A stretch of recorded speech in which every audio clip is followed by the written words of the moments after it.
അപ്പൊ അനു ഏറ്റവും ഫസ്റ്റ് ആര്യനോട് അനുവിന് ക്രഷ് ഉണ്ടായിരുന്നു. അപ്പൊ അത് നമ്മൾ ഓൾറെഡി നമ്മൾ തമാശക്ക് ഇങ്ങനെ കളിയാക്കുമായിരുന്നു. ഞാൻ ഏറ്റവും ആദ്യം പുറത്തിറങ്ങിയപ്പം ഞങ്ങളുടെ കാര്യങ്ങൾ ഇങ്ങനെ പറയുന്ന സമയത്ത് ഞാൻ നോക്കിയത് അനുവിന്റെ കാര്യം അങ്ങനെ പുറത്ത് വന്നില്ലേ, എന്തുകൊണ്ട് വന്നില്ല എന്നാണ് ഞാൻ ആലോചിച്ചത്. കാരണം അനു ആര്യനും തമ്മിൽ ഇഷ്ടമാണ് എടി, അവൻ എന്നെ നോക്കുന്നടി. അപ്പൊ ലാലേട്ടൻ വരുന്ന വീക്കെൻഡ് എപ്പിസോഡിൽ പോലും ഞാനാണ്, എനിക്കെപ്പോഴും സെന്ററിൽ ഇങ്ങനെ ഇരിക്കാൻ ഭയങ്കര ഇഷ്ടമാണ്. അത് എല്ലായിടത്തും അങ്ങനെയാണ്, ഞാൻ അങ്ങനെ ഇരിക്കാൻ ശ്രമിക്കാറുണ്ട്. അപ്പൊ ഞാൻ അങ്ങനെ നടുക്കിരിക്കുന്ന സമയത്ത് ഇപ്പുറത്ത് അനു വന്നിരുന്നു. ഓക്കെ, അനു ഒരു ബ്ലൂ കളറിലെ ഡ്രസ്സാണ് ഇട്ടത്. ആര്യൻ ആ ബ്ലൂ ഇട്ട് തന്നെ എന്റെ അടുത്ത് വന്നിരിക്കാൻ ഭയങ്കര ബഹളമായിരുന്നു. അങ്ങനെ രണ്ടുപേരും അടുത്താണ് ഇരിക്കുന്നത്. അപ്പോഴൊക്കെ നമ്മൾ കളിയാക്കുന്നുണ്ട്. അതൊന്നും പുറത്ത് വന്നിട്ടില്ല. അത് കഴിഞ്ഞ് പ്രവീൺ വന്നു. പ്രവീൺ വന്നപ്പോൾ ലവ് ട്രാക്ക് പിടിക്കാൻ അനു പ്രവീണിന്റെ അടുത്ത് വാഷ്റൂം ഏരിയയുടെ സൈഡിൽ നിന്ന് പറയുന്നുണ്ട്. അത് കഴിഞ്ഞപ്പോൾ റീ എൻട്രിക്ക് വന്നപ്പോഴും നമ്മുടെ മേക്കപ്പ് റൂമിൽ ഇരുന്നിട്ട് പറയുന്നുണ്ട്, എടാ നമ്മൾ ലവ് ട്രാക്ക് പിടിക്കാൻ നോക്കിയതല്ലേടാ, പക്ഷെ നടന്നില്ലല്ലോടാ. ആ ഒരു സാധനം അനു പറയുന്നുണ്ട്. ആ പ്രവീണോടും അനുവിന് ഇത് തന്നെ ആയിരുന്നില്ലേ ഉണ്ടായിരുന്നത്. അത് കഴിഞ്ഞ് അനീഷേട്ടനോട് അനു എന്തൊക്കെയാ കാണിച്ചത്, അതൊക്കെയാണ് ഞാൻ വഴക്കിൽ ചോദിച്ചത്. ഈ വഴക്കുണ്ടാക്കിയ സമയത്തൊക്കെ എനിക്ക് പറയാൻ കൃത്യമായിട്ടുള്ള പോയിന്റ്സ് ഉണ്ടായിരുന്നു. അതായത് അനീഷിനെ ഓരോന്ന് പറഞ്ഞ് അനീഷേട്ടന്റെ മനസ്സ് അങ്ങനൊന്നും ആടുന്ന മനസ്സല്ലായിരുന്നു, ഞങ്ങളുടെ അനീഷേട്ടൻ അങ്ങനെ അല്ലായിരുന്നു. എന്നിട്ട് ആ മനുഷ്യനെ ലവ് യു എന്ന് പറഞ്ഞ് ഇച്ചായാന്ന് വിളിച്ച് എന്തൊക്കെയാണ് അനു അവിടെ കാണിച്ചത്. അപ്പൊ അങ്ങനെയൊക്കെ ചെയ്യുന്ന ഒരാൾക്ക് എന്ത് അധികാരം ഇരിക്കുന്നു മറ്റുള്ള ഒരാളെ കുറ്റം പറയാനായിട്ട്? ഞാൻ അനുവിന്റെ അടുത്ത് ചോദിച്ചപ്പോൾ അനു സൈലന്റ് ആയിപ്പോയി. അവിടെ അനു മിണ്ടിയില്ല. ആ സമയത്താണ് നമുക്ക് പൊളിയുന്നത്. അനു എന്തെങ്കിലും പറയുന്നപ്പോൾ അനു പറഞ്ഞു, ഇല്ല എനിക്ക് പറയാനൊന്നുമില്ല, ഞാൻ പുറത്തിറങ്ങിയിട്ട് പറയാം, പിന്നെ പറയാം എന്നൊക്കെയാണ് അനു പറയുന്നത്. മനസ്സിലായി. ബിൻസി, RJ ബിൻസിയും ശൈത്യയും കൂടി റീ എൻട്രിക്ക് കയറിയത് കൊണ്ട് മാത്രമാണ് അനു ജയിച്ചതെന്നും കമന്റ്സ് വരുന്നുണ്ട്.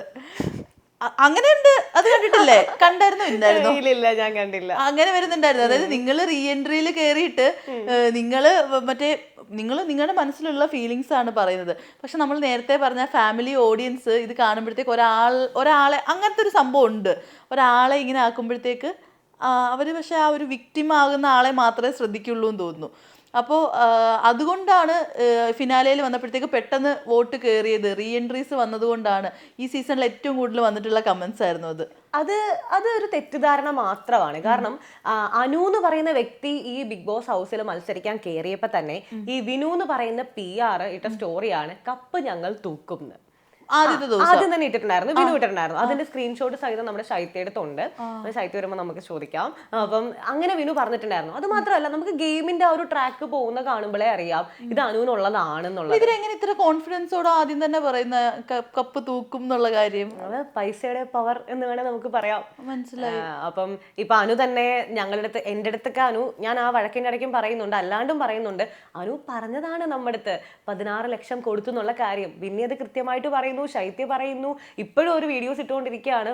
എൻ്റെ അടുത്തും പറഞ്ഞതാണ് ഞാൻ ഉള്ള സമയത്ത്. പക്ഷെ അനുവിനത് ഓർമ്മയില്ല. അതിനുശേഷം ലാലേട്ടൻ വന്ന എപ്പിസോഡ് ചോദിക്കുമ്പോൾ അനു പറയുന്നു ഒന്നും കൊടുത്തിട്ടില്ല ലാലേട്ടാന്ന്. അത് കഴിഞ്ഞ് അഞ്ജന നമ്പ്യാർ ഇന്റർവ്യൂല് പറയുന്നത് 1 ലക്ഷം കൊടുത്തു. അപ്പം ഇതിനകത്ത് ഏതാണ് സത്യം എന്ന് അനുവിന് പോലും പറയാതിരിക്കുന്ന അവസ്ഥയാണ് സത്യം പറഞ്ഞത്. അപ്പം PR അത്ര പവർഫുൾ ആയിട്ട് നിൽക്കുന്ന കാരണം അനുവിന് അറിയാം എവിടെ എന്ത് ചെയ്യണം, എവിടെ ഏത്. ഇപ്പൊ ഞാൻ സെക്കൻഡ് വീക്ക് വരെ ഉണ്ടായിരുന്നുള്ളൂ. ആ സമയത്തൊക്കെ അനുമോള് ഒരു കരച്ചിൽ സ്ഥാനം മാത്രമായിരുന്നു. അത് കഴിഞ്ഞിട്ടാണ് അനുമോള്, ഞാനൊക്കെ എവിക്റ്റ് ആയി കഴിഞ്ഞിട്ട് അനുമോള് ട്രാക്ക് മാറ്റി കളിക്കുന്നത്. അനുവാണ് ശരിക്കും ഗെയിം പഠിച്ചിട്ട് വന്ന ആള്. നമ്മൾ പറയാം അനീഷ് ചേട്ടനാ പഠിച്ചിട്ട് വന്നത്. അനുവിനറിയാം എവിടെ എന്തൊക്കെ ചെയ്യണം, ഏത് രീതി നിൽക്കണം, എങ്ങനെ വോട്ട് കിട്ടും, എങ്ങനെ സെന്റിമെന്റ്സ് കിട്ടും, ഒരു സ്ട്രാറ്റജി ഉണ്ടായിരുന്നു. അതെ, അത് വെച്ച് അനു അങ്ങ് റീച്ചായി. എന്തായാലും കപ്പ് അനു എന്നുള്ള കാര്യം ഉറപ്പായിരുന്നു. ഇപ്പൊ ഞങ്ങൾ റീ എൻട്രിക്ക് കയറി സൈലന്റ് ആയിട്ടിരുന്നാലും അനു അവിടെ ഒറ്റപ്പെടൽ കാണിക്കും. ഇപ്പൊ അനുവിനെ എത്ര പ്രാവശ്യം ഞാനൊക്കെ വീട്ടിലോട്ട് ഇപ്പൊ ചെന്ന് കയറിയ സമയത്ത് അനുവിന്റെ അടുത്ത് മനസ്സില്ല, ഞാൻ അനുമോളെ പുറത്തിറങ്ങുമ്പോൾ എനിക്ക് കുറച്ച് കാര്യം ഞാൻ പറയുന്നുണ്ട്. ഇപ്പൊ വഴക്കുണ്ടാക്കണം, പ്രശ്നം ഉണ്ടാക്കണം എന്ന് വിചാരിച്ചു പോയ ആളാണെങ്കിൽ ഞാൻ ചെന്ന് കയറുമ്പോ തന്നെ ഫൈറ്റ് ഉണ്ടാക്കണം. ഞാൻ അനുവിന്റെ അടുത്ത് അനു പുറത്തിറങ്ങുമ്പോ പറയാം, പിന്നെ പറയാം, എനിക്ക് സംസാരിക്കാനുണ്ട്, എടാ നീ ഓക്കെ ആണോ നീ ഇങ്ങ് വന്നേ, ഞാൻ പറഞ്ഞു പിന്നെ പറയാം, പുറത്തിറങ്ങുമ്പോ പറയാന്ന്. ലാസ്റ്റ് കയ്യിൽ നിന്ന് പോയി. അപ്പൊ ആ സമയത്ത് പോലും നമ്മള് അനുവിന്റെ അടുത്ത് മിണ്ടിയാലും ഇല്ലെങ്കിലും ഒക്കെ അനു അവിടെ ഒറ്റപ്പെട്ടിരിക്കും. ആൾക്കാർക്ക് ഒരു സിമ്പതി തോന്നും. അത് കാരണം ഞങ്ങൾ കയറിയത് കൊണ്ട് മാത്രമല്ല അനു ജയിച്ചത്. ഞങ്ങൾ കയറിയതുകൊണ്ട് ക്ലാരിറ്റി ഉണ്ടായി പല കാര്യങ്ങൾക്കും. അതിലെന്തായാലും ഞാൻ ഭയങ്കര ഹാപ്പിയാണ്, സാറ്റിസ്ഫൈഡ് ആണ്. അതെ, ശരിക്കും പറഞ്ഞാൽ അപ്പൊ ഈ ഒരു നമ്മൾ പറഞ്ഞല്ലോ പൈസ, ഇപ്പൊ തന്നെ കുറെ പേര് ഇങ്ങനെ ട്രോളായിട്ടൊക്കെ ഇടുന്നുണ്ടായിരുന്നു, നെക്സ്റ്റ് ബുക്കിംഗ് സ്റ്റാർട്ടഡ് PR-ന്റെ എന്നൊക്കെ പറഞ്ഞിട്ട്. അല്ലെ, പൈസ ഉള്ളവർക്ക് അപ്പം ജയിക്കാം, ആ ഒരു രീതിയിൽ ആയി മാറി പോലെ തോന്നുന്നു ഹൗസ്. തീർച്ചയായിട്ടും. ഇപ്പൊ എന്റെ അടുത്ത് ഇനി ആര് ബിഗ് ബോസിൽ പോകണമെന്ന് ചോദിച്ചാലും ഞാൻ പറയും പൈസ ഉണ്ടോ, PR കൊടുക്കാൻ പറ്റുമോ എങ്കിലും മാത്രം പോയാൽ മതിയെന്ന്. സത്യം പറഞ്ഞാൽ ഇപ്പൊ എന്നെ പോലത്തെ ഒരാൾക്ക് ഞാൻ അത്ര മറ്റുള്ളവരെല്ലാം ആർട്ടിസ്റ്റ് ആണ്, ഞാൻ അത്ര ഫെയിമിൽ നിൽക്കുന്ന ആളല്ല.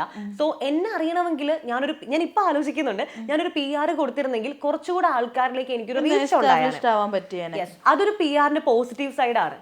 പക്ഷേ ഇപ്പം അനുമോൾ എന്ത് കാണിച്ചാലും അല്ലെങ്കിൽ ഷാനവാസ് എന്ത് കാണിച്ചാലും ആരെന്ത് കാണിച്ചാലും മറ്റുള്ള കണ്ടസ്റ്റൻസിനെ ചവിട്ടി താഴ്ത്തിക്കൊണ്ട് ഇവരെ ഉയർത്തിക്കൊണ്ട് വരുന്ന PR അത് ഒട്ടും ശരിയായിട്ടുള്ള കാര്യമല്ല. ഈ പോയിട്ട് വന്നവരൊക്കെ ഒരേ സ്വരത്തിൽ അനീഷേട്ടന് സപ്പോർട്ടായിട്ട് നിൽക്കുന്നത് കണ്ടിട്ടുണ്ടായിരുന്നു. വളരെ കുറച്ച് പേരൊഴിച്ച് ബാക്കി എല്ലാവരും അനീഷേട്ടന് സെക്കൻഡ് കിട്ടിയപ്പോഴും ഭയങ്കരമായിട്ട് കൈയടിക്കുന്നതും ഒക്കെ. എന്താ മനുഷ്യനെ അത്രയും വ്യത്യസ്തമായിട്ട് ആക്കി നിർത്തുന്നത് മറ്റ് കണ്ടസ്റ്റൻസിനെ വെച്ചിട്ട് നോക്കുകയാണെങ്കിൽ?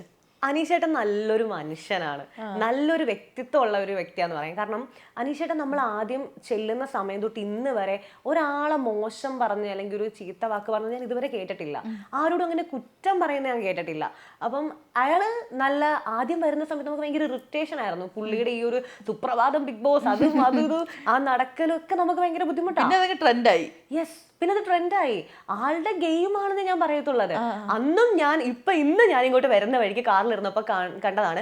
ഞാൻ ഏതോ ഒരു ചാനൽ കൊടുത്ത ഇന്റർവ്യൂവിൽ ഞാൻ പറയുന്നുണ്ട്, അനീഷേട്ടൻ അയാൾ നല്ലൊരു ഗെയിമർ ആണെന്ന്. ശരിക്കും പറഞ്ഞാൽ അയാൾ നല്ലൊരു ഗെയിമർ അയാൾ ഗെയിം മാറ്റി, അയാൾ നല്ലൊരു മനുഷ്യനായി, എല്ലാവർക്കും അയാൾ ഇഷ്ടമാണ്.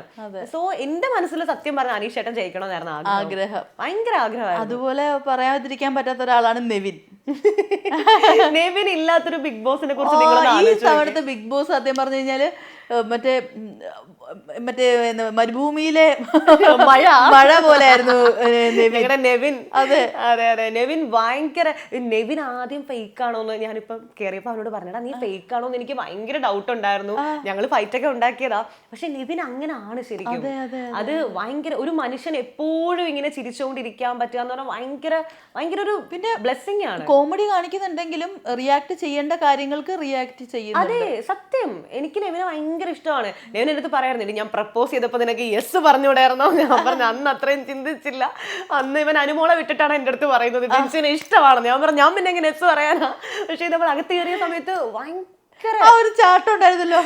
അതെ, എനിക്ക് ഭയങ്കര സന്തോഷമായി പോനു. ആദ്യം ചെന്ന് നെവിനെ കെട്ടിപ്പിടിച്ച് ഉമ്മയാ കൊടുക്കുന്നത്. ഞങ്ങള് ഭയങ്കര ഹാപ്പി ആയിരുന്നു കേട്ടോ ഇവനെ കണ്ടപ്പം. ഇവൻ ഇല്ലാത്തൊരു ബിഗ് ബോസ് എനിക്കൊന്നും ചിന്തിക്കാൻ പോലും പറ്റുന്നില്ല.